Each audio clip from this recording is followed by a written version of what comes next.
tawag dito, pag-usapan natin yung isang bulaklak na bubuka pag hinimas-himas.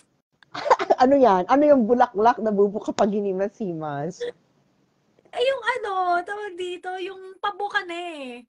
Kaso hindi pa bumuka. Pero tingin ko pag hinimas-himas, bubuka na rin. Yung tawag dito, di ba, nag-file ng House Bill 1393. I think it was last week of October or first week of November. Nag-file yung Makabayan Block ng House Resolution 1393, encouraging the government to cooperate with the ICC. Ganon. And then, nung Monday, nung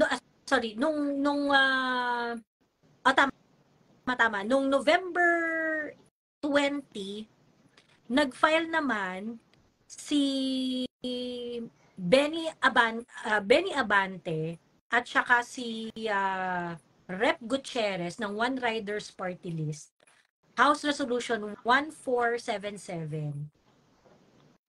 Reiterating, basically echoing yung kung ano yung sinabi nung Makabayan Block na encouraging the government to allow ICC to encouraging the government to cooperate sa ICC, ganyan. And then a day after that, si Edsel Lagman nag-file din. So actually meron ng 3 resolution, pero yung kay Edsel Lagman yata hindi siya umabot doon sa na-schedule nila na committee hearing ng November 22. Ayan. So noong November 22, dalawa yung House resolution na pagka-file nila Benny Abante, may schedule na agad, November 22. Ayun. So yun. Ngayon, dahil nga medyo dumadami yung mga may mga House resolution nga na nagfa-file from different directions sa House of Representatives.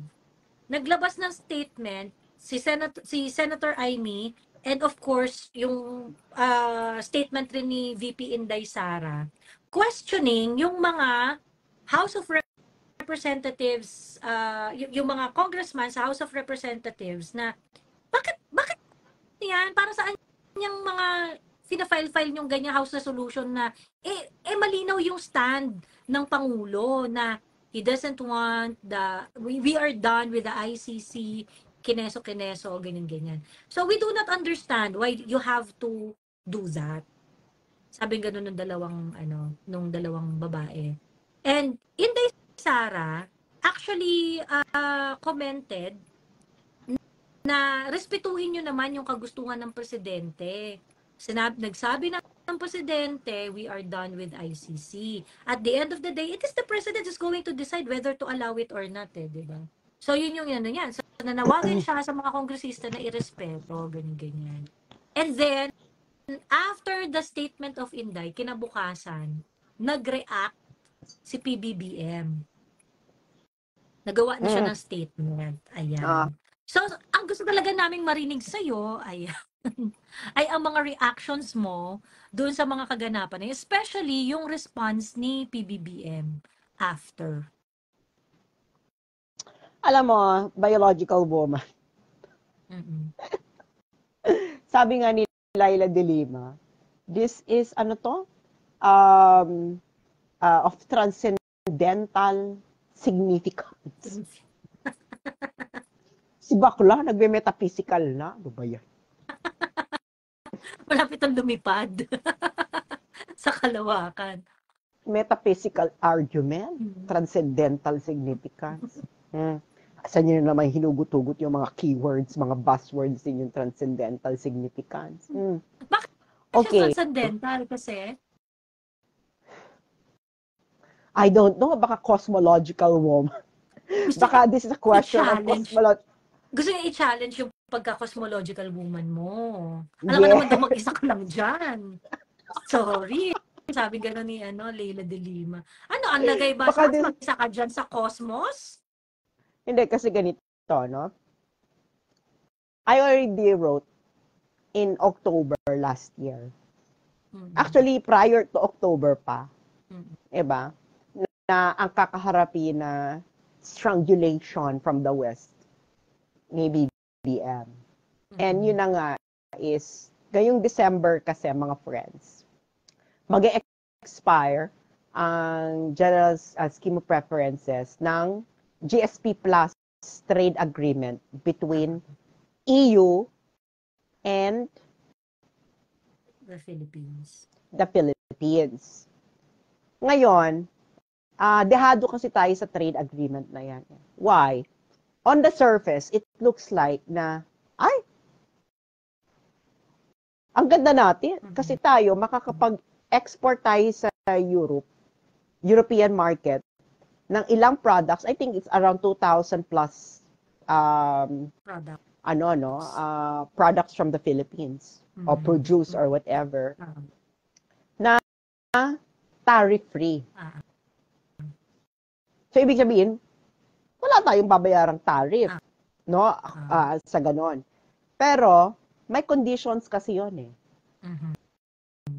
Kailangan mag-sign ka ng mga ganitong international agreement. Kailangan ganito, ganyan, ganyan.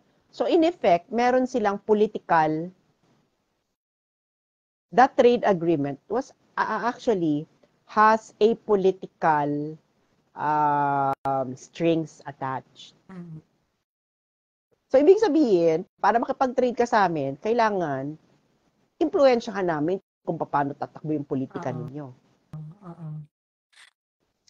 Nag-gets mo? So, ang isa doon, isa sa mga requirement is maging ngayon, dahil dito sa war on drugs na ito, no, itong EU Parliament, nag-release silang ilang beses ng resolution na nananawagan sila na kailangan ang Pilipinas mag-member uli ng ICC, i-abolish ang NTF-ELCAC, itigil ang red tagging, palayain si Laila de Lima, ano pa ba, at payagan mag-investigate ang ICC.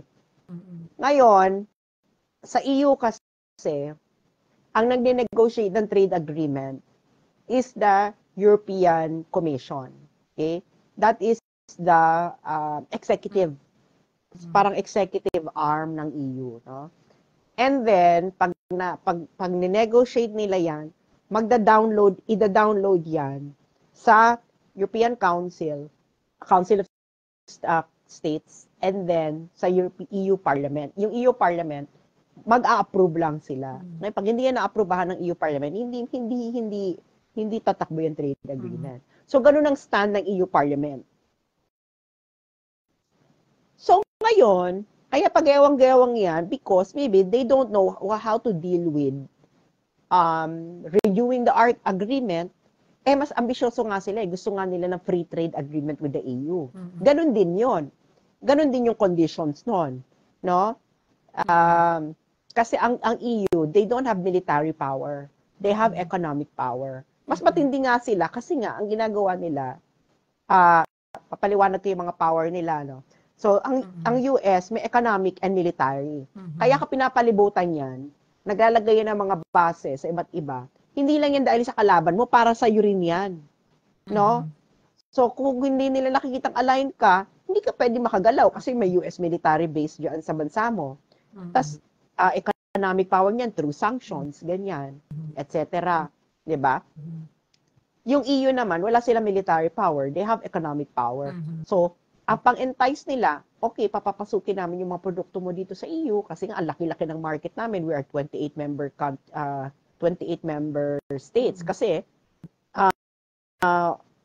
wala naman kasi individual trade agreements ang EU member states eh. Ng incoming products Pero pag outgoing, meron yan. Halimbawa, Netherlands magkakaroon ng trade agreement with the Philippines. Ang trade agreement niyan, yung papasok yung mga produkto ng Netherlands to the Philippines. Pero pag papasok yung produkto ng isang bansa to the EU, hindi ka po pwedeng mag-negotiate lang sa isa kasi open market sila eh. Once nakapasok ang produkto mo sa isang EU country, lahat yan Pwede umikot na yung lahat, anywhere. Kaya ang nag-negotiate niyan, EU level. So, ganyan yan. So, yun yung kanilang stick, no? Para mapa-align yung mga bansa sa gusto nila. na tinatawag nilang values, eme root. Mm-mm. Anyway, so ganyan yung nangyayari ngayon, pag-gewang-gewang. So hindi nila siguro alam kung paano ma-handle itong mangyayari sa iyo. Kasi pag na-cancel yan, so mawawalan ka ng access to the EU market kasi that's the only access that you have Mm-mm. right now. Ngayon, kung gusto mo ba ng free trade agreement, ganun din yung condition. So, Mm-mm. ipit siya ngayon doon. Ipit ngayon doon si Marcos, no? Nung sinasabi ko yan noon, sinasabi ng mga basahang vlogger si Marcos, praning lang daw ako, etc. But this is already happening. Okay? This is already happening na nung pagkasabi pa nga nila nun sa akin, inilalagyan ko lang daw ng wedge ang Duterte Marcos kasi hindi pa, ano pa sila noon, may honeymoon pa yun ng pagkapanalo. O ngayon, nangyayari na. You see na napalaya si De Lima on a bail. But basically, that's as good as freedom.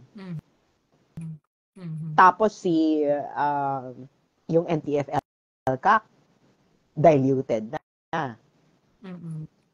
It's not the same NTF-ELCAC as before. Red tagging. Anong ginawa ng Presidential Communications Office? Hindi po kami magre-red tag. At pinalakpakan sila ng Makabayan Block. Kaya yung budget nila, di ba? Napakabilis lang nung budget hearing ng PCO. Tapos ngayon, syempre, ang next is ICC. Kaya bumabalik ito, 'di ba? Kasi kung sinabing tapos na. Nagigets mo? Kasi nga ang problema kasi niyan, ito PR Digong ikaw nagsabi, pwede kita i-criticize Ikaw na nagsasabi niyan, Digong Nung panahon niyo kasi presidente, yung DOJ niyo nagpa-participate pa. Nagpa-participate saan? ICC!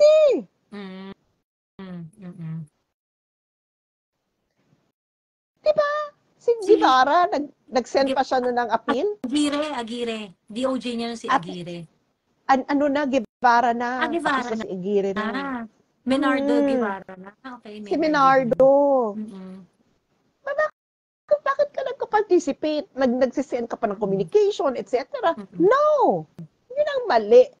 No? Yun ang mali, mahal Digong. Mali yun. Kasi, pag sinabi mong no participation in any shape or form, katulad ng sinabi ni BBM.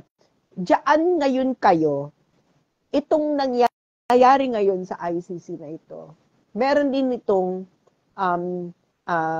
dahilan kung bakit ito nagpapatuloy because of what happened during the Duterte administration because you participated.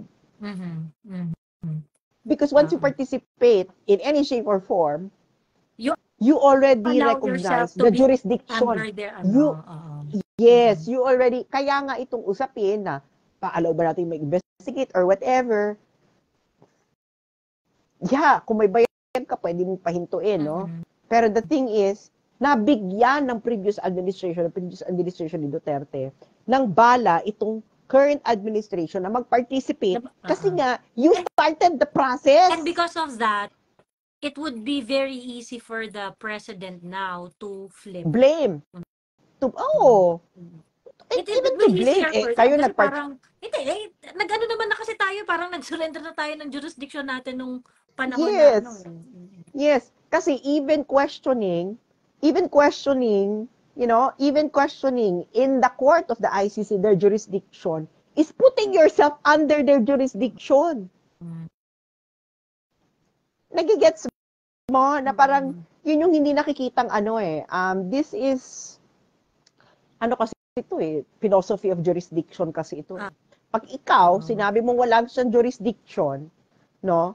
Pag sa domestic law, kukwestiyonin mo pa rin. Although diba? sa pero dito kasi locally naman kapag kunwari ikaw nag-question ka ng jurisdiction sa court sa Philippines parang normally if you're going to do any action before the court mag-petition ka, mag-motion ka or whatsoever, basically sinasubmit mo na yung sarili mo sa jurisdiction except pag kinwestiyon mo yung jurisdiction. Then, if the question is about jurisdiction, pagka yun yung action mo dun sa korte na yun, it will not be considered as the court will have jurisdiction over you. Kasi yun mismo yung question mo. Ganon. I am not sure kung ganon yung magiging treatment sa Hindi. Oo. Ang ano kasi niyan, kay sino bang ang makakapag-decide kung may jurisdiction yung court o wala? Oo. Sila It's the din. court. Exactly. Yung court din. So even ano to malalim to the philosophy of law eh. So pag sinabi mo na i-contest ko ang jurisdiction under the people who will decide the jurisdiction, you are putting yourself in their jurisdiction. Pero ang issue lang mo is whether they have jurisdiction or not, but you're still under their jurisdiction because they're the only ones who has jurisdiction to determine whether they have jurisdiction or not. So ano yan eh. So meron kang jurisdiction para ipagpatuloy itong kasong ito, 'di ba? And then there's a jurisdiction to determine who has the jurisdiction to have a jurisdiction. So, sila yung magsasabi. Ang isang citizen naman. Ang isang citizen, if he questions the jurisdiction of the court to decide on the jurisdiction itself and even to try a case like this or even to consider that this is a case at all, that's a different kind of defense. You know, in philosophy of jurisdiction, that's what they call strategy of rupture. You question the legitimacy of the entire system itself. The entire system itself. So ngayon, itong kay Duterte, yun yung ano niya, na he is questioning the legitimacy of the entire system itself. The problem is, dito kasi kay sa domestic, you don't have the same power as a state to question the legitimacy of a system. Kasi, ang citizen, ang government, ang nasa taas niya. May hierarchy. So you surrender, ikaw, di ba, sovereignty belongs to the people and comes from the people. So you already surrender your sovereignty to the government to decide on a lot of things. Yan ang hindi nakikita ng tao. Pero sa international system, walang ganon. Nagagets mo yung pinagkaiba? Na, I do not surrender my sovereignty. Okay?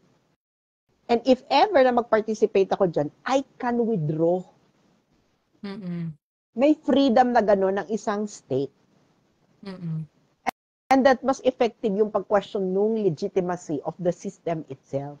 So, pero hindi ganon yung ginawa ni Duterte. Is that what you're saying? Nung sa DOJ.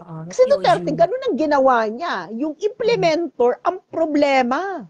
Yung implementor kasi is still thinking within domestic legal thinking. Ay, hindi, kailangan pa rin nating mag-submit para mag-question. No! Nag-gets mo? No! Kaya kita mo tong China, yung arbitration, ang position nila, no participation, no acknowledgement, no implementation. Period. Nakita mo ba sila? Because their challenge is the legitimacy of the entire thing itself.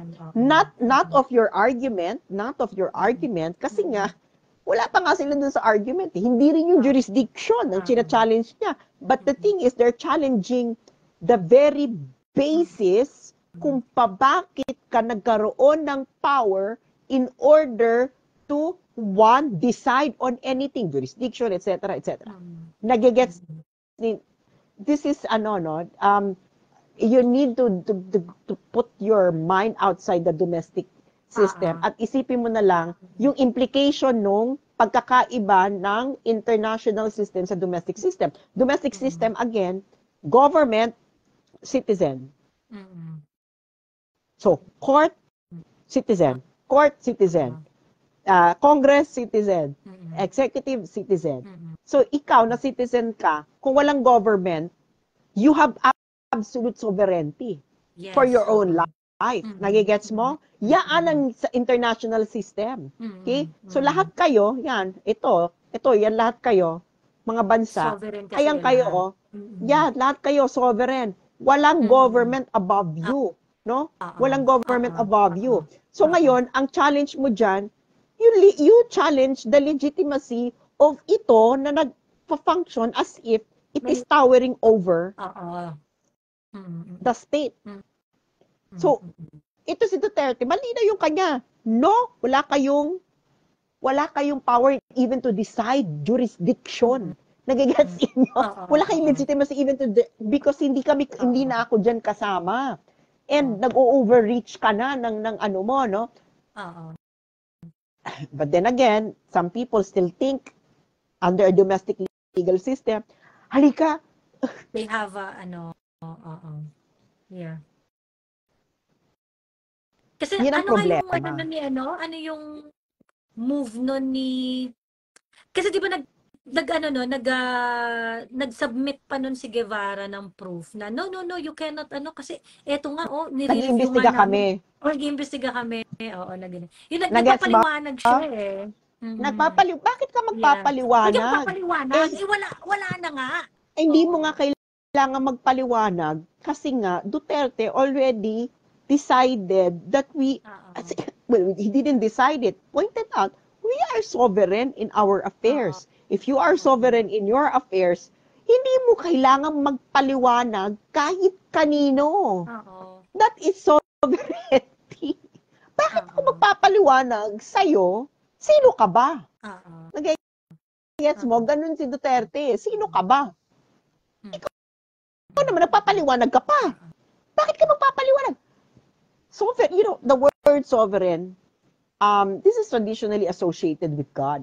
In effect, no, so talagang because of that, if PBBM is going to flip, it is easier for him to flip kasi nga yung kumbaga yung procedural framework is already nandun set. Na eh. Pasukan. Hindi, because you already acknowledge the legitimacy of the system and other things because of your participation. I just really hope people get this, no? Na nag-participate ka nga eh. Even the way that even if you're challenging it, no? Kaya nga kaya kita mo itong United States. Why is United States not a member of ICC? Why is the United States threatened pa sila? Kasi nga kahit hindi ka member ng ICC, pwede pa ring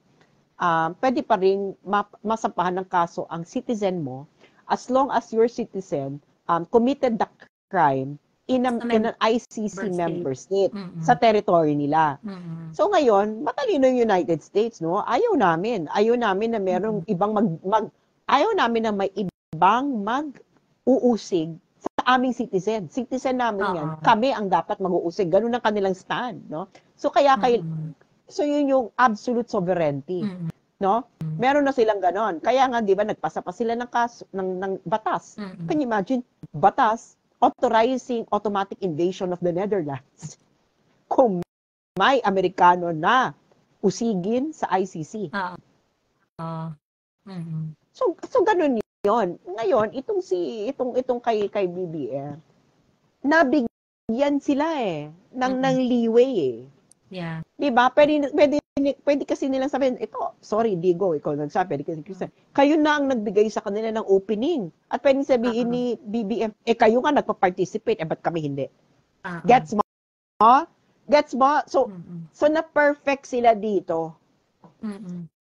So ngayon, kung ikaw magalit ka kay BBM or whatever, well, that's already just a political rumblings, no? At alam kasi nila na hindi magkaka-people power. It's no longer, or magkakaroon ng mass uprising na pupunta ang mga tao sa lansangan para patalisikin siya. No, it's not gonna happen anymore. It already ended during Gloria Arroyo's time.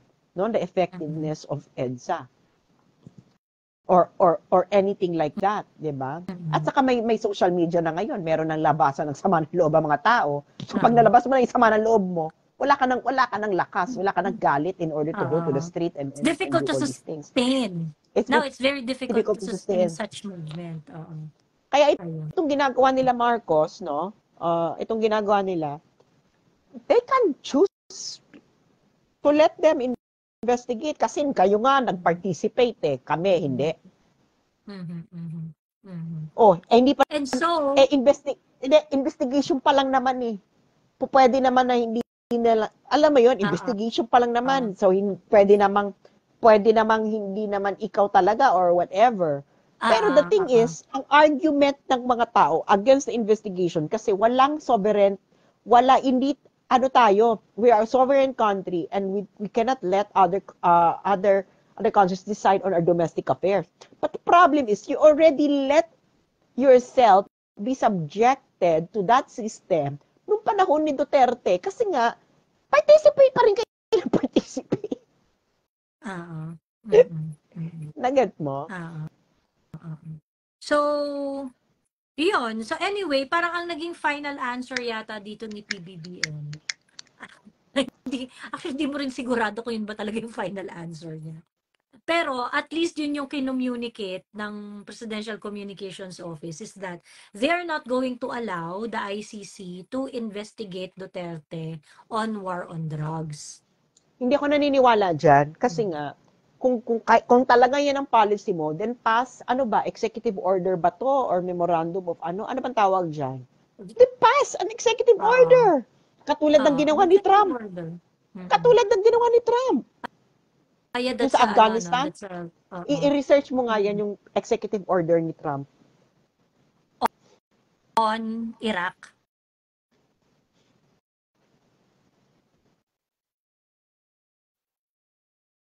Trump.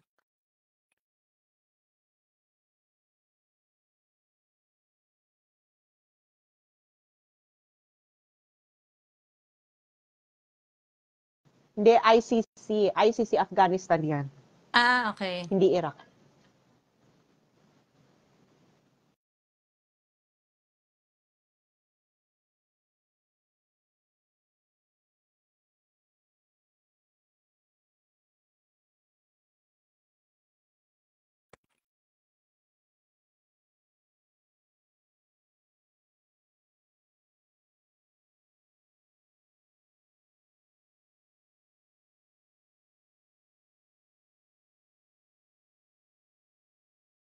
Termination of emergency.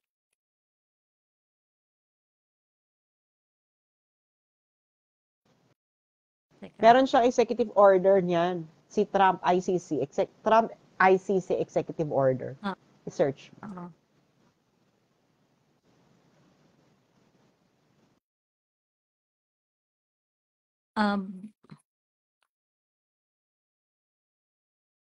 Blocking property of certain persons associated with the International Criminal Court.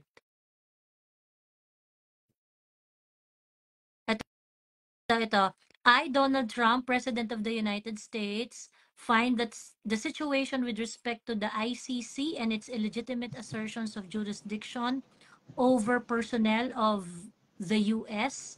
and certain of its allies, including ICC prosecutor investigation into actions allegedly committed by U.S. states military. Ito yan na. Intelligence and other personnel in relation personnel in or relating to Afghanistan threatens to subject current and former United States government and allied officials to harassment, abuse, and possible arrest. These actions on the part of the ICC in turn threaten to infringe upon the sovereignty of the United States and impede the critical national security and foreign policy work of the U.S. government and allied officials, and thereby threaten the national security and foreign policy of the U.S. The United States is not the party of the Rome Statute, has never accepted ICC jurisdiction over its personnel, and has consistently rejected ICC assertions of jurisdiction over United States personnel. Ganyan kasimple, you pass an executive order.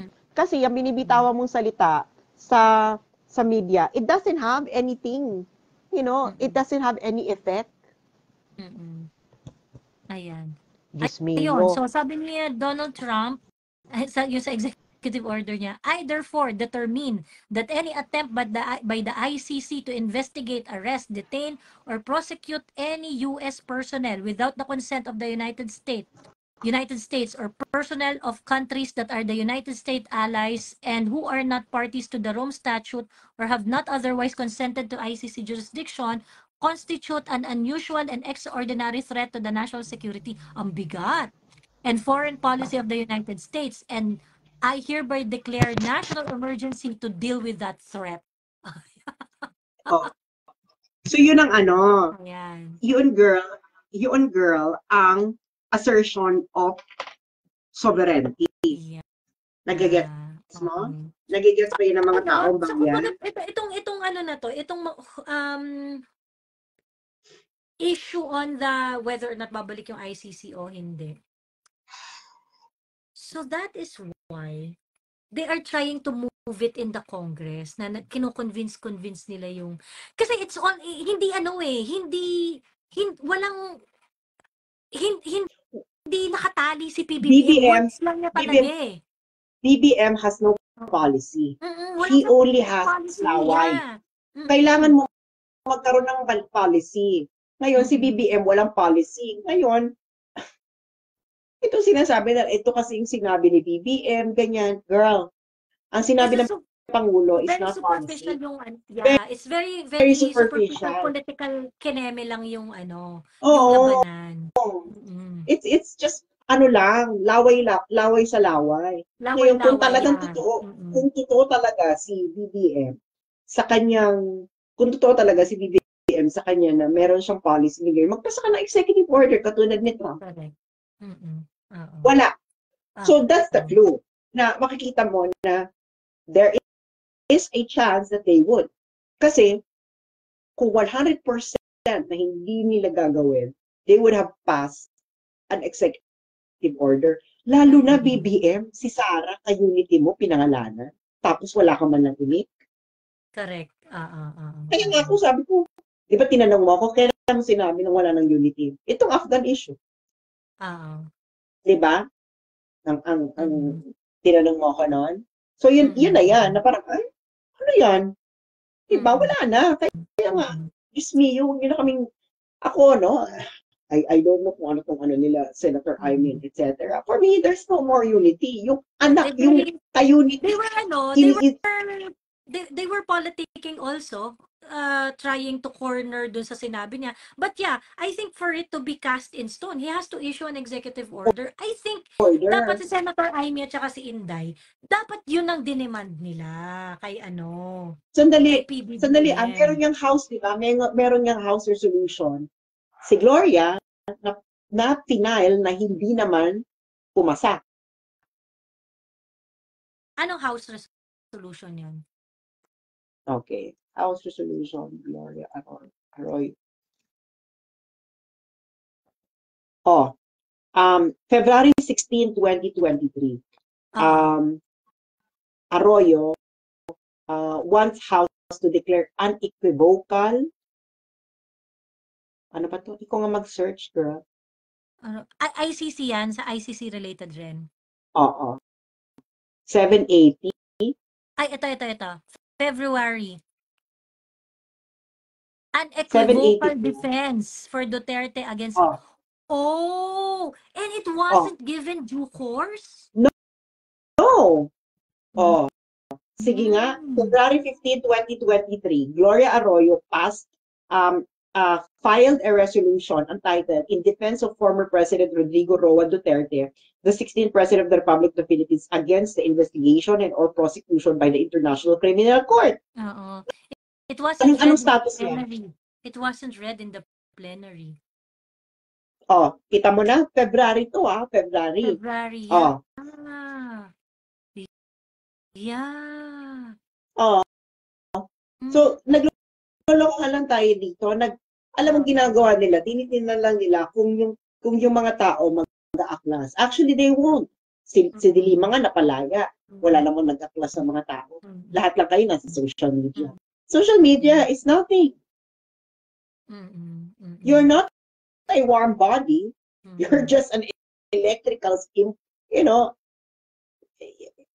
pa interesting dito sa there were 18 congressmen backing that House resolution. It wasn't read in the plenary. it did not even reach the, parang hindi yata nag-committee hearing level to eh. It was given due course. Pero 18 ha? 18 congressmen. Tingnan mo yung ano. Tingnan mo yung, Diyos ko Lord. Teka. Ano ba House of Representatives? Palitan ninyo. Kita mo, nakikita ko dito yung web service na. I'm sorry. I'm sorry, House of Representatives, yung web service yung nakikita dito, Amazon Web Service, pala ginagamit. Okay, House 780. Teka, tingnan ko lang yung legislative, tingnan ko yung history nung House Resolution 780. Ng 19th Congress.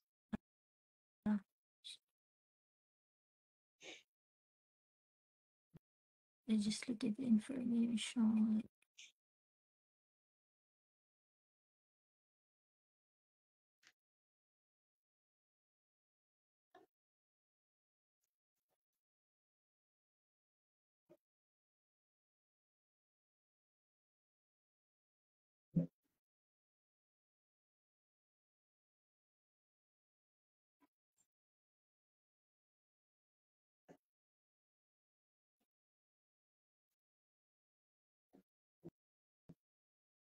Ay, ba't walang no record? Teka. Why no record? Ano sa parang walang nangyari, 'di ba? Walang nangyari. Can you imagine, maayos pa ang unit team niyan, ha? Oo. Tapos wala silang ginawa.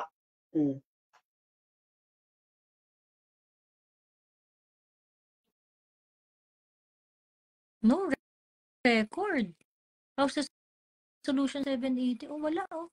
Walang lumalabas. Bakit ganito? Baka naman sira. I-double check natin. Pero according sa news, hindi siya nakarating Hindi, ng pumunta ka plenary. sa Congress. Pumunta ka na sa Congress. Nasa Congress ako. Nasa House of Representatives ako ng website. Wala siyang record? Wala. 780? So, ibig sabihin, baka hindi nga rin ito na baka nga hindi rin na hindi ito. na committee hearing din, ano? Ganun kabastos. Walang lumalabas na 780 House Resolution sa 19th Congress. Ikang punta. Diba? Baka, teka. 780. Wait. Tingnan natin ulit. Try ko lang tong search sa ganitong. Ang hirap mag-search sa Congress Philippines. Ang hirap nga eh. Oo.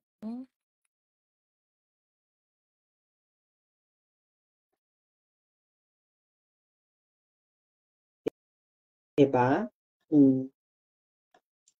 Ito. So, July.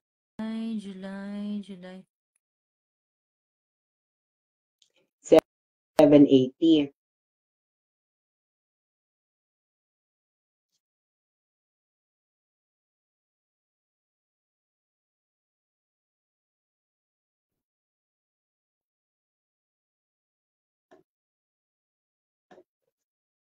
Diba? Which she cares. Wala, diba?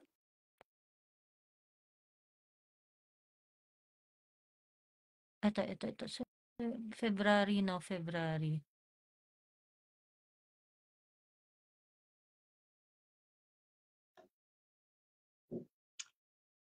Tingnan natin. 780. Bakit wala? Hinahanap ko na. Naghahanap din ako. Oo. Ito. Nakita ko na. Pending with the Committee on Justice since February 2. February 20. Sige nga. Yun. History. Diba? History. Nakikita ko rin sa history. Ayan o. Bakit hindi siya na committee hearing, referral to the Justice. Hanggang refer lang. Na-refer lang siya. Committee hearing. Yes, exactly. Diba? Pending pa rin siya since February 2023. At sino ang Committee on Justice Chair? Committee on Justice, sino nga ba? Teka. Andun yan sa ano eh. Andun yan sa...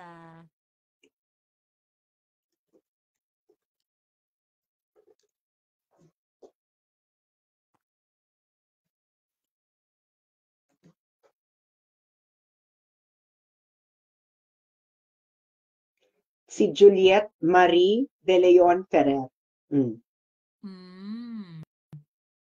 Juliet. Oh. Juliet. At ang isa sa mga vice chairperson,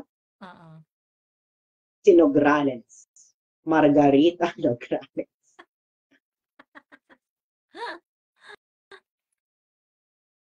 So, ibig sabihin, wala nga, di ba? Hindi siya binigyan ng attention. So, ngayon, nagbubulahan na nga lang tayong lahat dito. Ano ba to si Juliet Marie De Leon Ferrer? Ano bang party niya?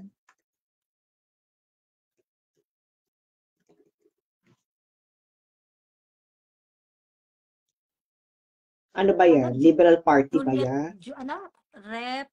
Juliet Marie Ferrer. Juliet Marie Ferrer. Quezon City. Anong party nito ni Madam?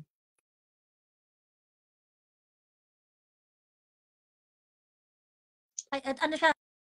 Negros Occidental pala siya. National, ano ba to dati siya? Dati siyang nasa National Unity Party. Ano ba yung National Unity Party before? National Unity Party? NUP?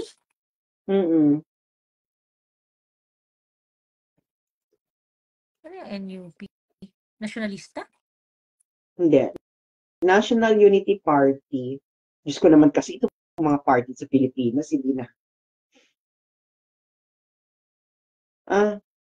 National Unity Party, dati pala tong Lakas Kampi. Can you imagine part dati ng PDP Laban-led coalition ng National Unity Party. Sino bang president ng NUP? Si Elpidio Barzaga, Ronaldo Puno, ang chairman.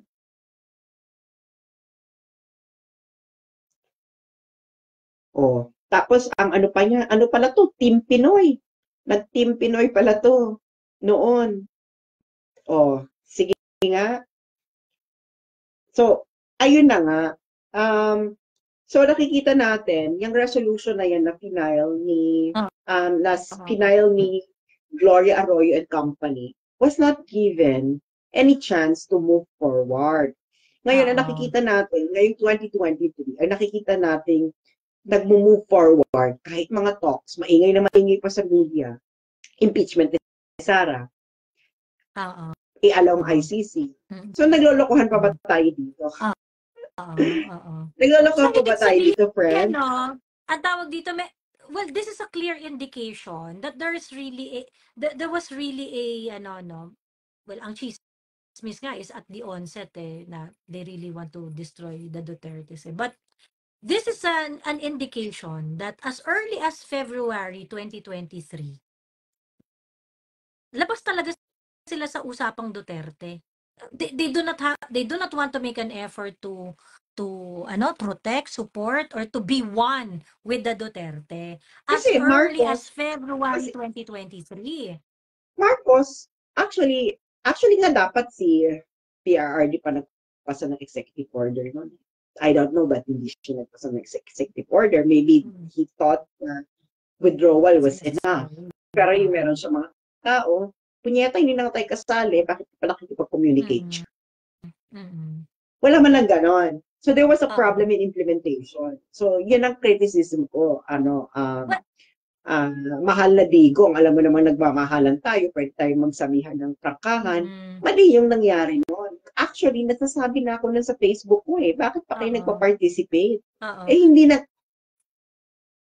Sas, at this point, ano pa, deputy speaker pa si GMA dito. You have 18 congressmen encouraging the, you wanted to pass this resolution. on the part of the president, kasi at the end of the day, yung presidente pa rin naman yung mag-a-act, di ba? But the president was nonchalant, di ba? The president was nonchalant. So this will also reflect doon sa not only the behavior of the House of Representatives at that point, but also the behavior of the president. Kasi may mga kongresista ka, 18 yan, no? Yeah, pero remember, this was filed in February. Tapos kailan nag-approve yung EDCA? March?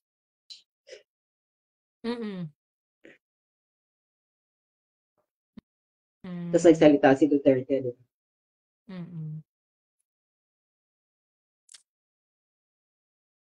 Oh, di ba? Everything that happened in 2023, meron yung US machination. Okay? Si Sara, nasira ang kanyang political career after yung Afghan. Oh, di ba? Can you imagine, bakit bigla nasama si Sara? Can you imagine, ang object lang naman siya sa Afghan. Refugees. After a month na kanyang objection, nasa ICC, ano na siya, hit list, di ba? Oh. Tapos,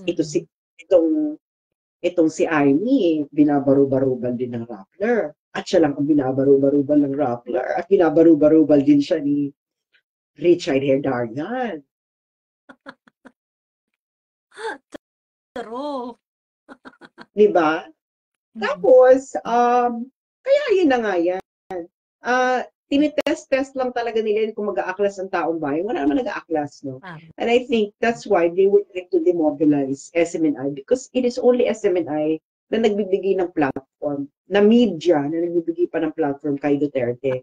Ngayon, kung wala ng SMNI, then Duterte will be back on, ano lang siya sa social media. Actually nga, sabi ko nga, bakit hindi ba gamitin nyo na lang yung Rody Duterte na Facebook ni PRRD for all his life? It's 4 million people! Correct! Wala na yung SMNI, wala uli yung SMNI eh. Hindi uli yung nakikita yung SMNI eh. So, gano'n na nga yan. So, malaki na nga, alam mo yon na parang, ako naman ako na mali noon, no? Nung pagkapanalo pa lang. Actually, before pa ng pagkapanalo pa lang. Pero sabi ko, Pineta, kung magsasalita ako dito, nasa Pilipinas po. By the way, meron pala akong comment dyan sa gikan sama sa MM, ganyan. Si Prof. Malu Tequia, meron siyang interview lagi naman siya nag-appear sa Politico ganyan. Nakita ko lang sa TikTok. It was a TikTok clip. Basically, she was talking about kasi yan naman ang yan ang profession ni ni Prof. Malu, 'di ba, mag-analyze ng mga social media engagement, ganun. O sabi niya, nakita niya yung engagement ni PRRD sa Gikan at saka yung engagement ng mga official events ni PBBM. Sabi niya, nagulat siya kasi the disparity is very, very, far. Sabi niya ganun. Sabi niya, yung Gikan ni PRRD, madaling araw, putak pa ng putak yung matanda, ang viewership ni PRRD 5,000. Sa YouTube lang yun?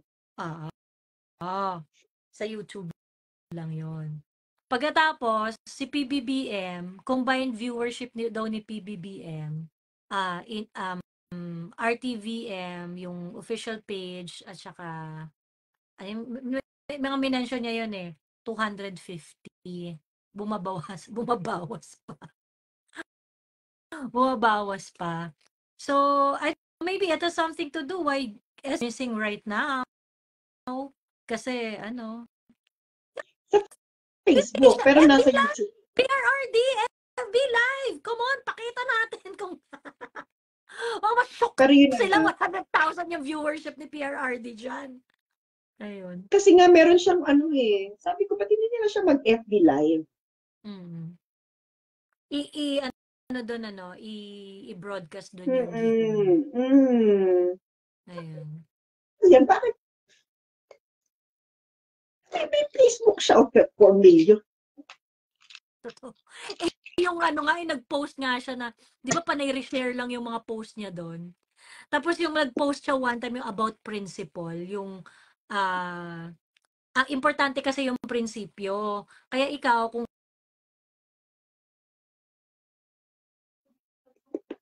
something to that effect, nag-post ng ganun si PRRD.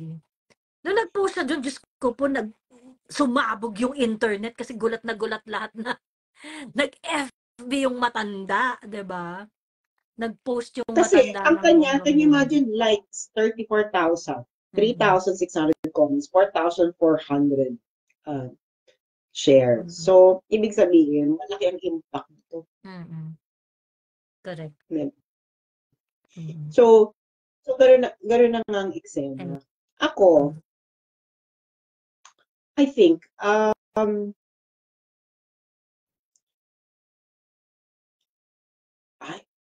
pero yun na nga,